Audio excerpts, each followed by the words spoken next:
అనేక సార్లు, అనేక మార్లు, అనేక మంది మాటలు వినుంటాం. అనేక మార్లు స్నేహితుల మాటలు వినుంటాం, అనేక మార్లు మన పక్కింటి వారి మాటలు వినుంటాం, అనేక మార్లు మనతో ఉన్న వారి మాటలు వినుంటాం. కానీ ఈ రోజు మీ అందరికీ నేను చెప్తున్న మాట ఒకటే, దేవుని మాట ఒక్కసారి వినడానికి ప్రయత్నం చేయండి. దేవుని మాటకు ఒక్కసారి లోబడండి. దేవుడు ఎందుకు చెప్పాడో ఒక్కసారి ఆలోచించండి. మనం ఆలోచిస్తే మనం ఏమైనా మనకు అర్థమవుతుంది. ఇప్పుడు పేతురు దగ్గరికి వచ్చి, అయ్యా నువ్వు సముద్రం లోపల వలయి అన్నప్పుడు ఆయన ఏమన్నా తెలుసా, అయ్యా రాత్రంతా మేమైతే ప్రయాసపడ్డాం.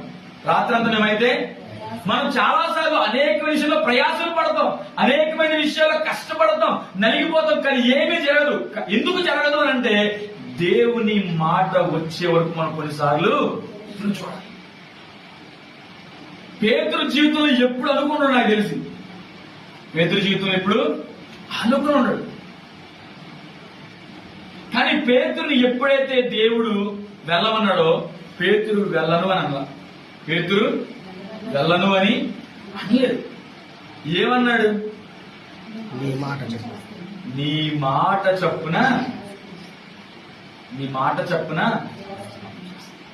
మాట చాలయ్యా, నీ మాటను బట్టి మాత్రం చేస్తాను. ఈరోజు ఇప్పటి వరకు నా ప్రయాసంతో అయిపోయింది, కానీ నీ వాక్యం విన్నాను కదా. ఏం విన్నాను?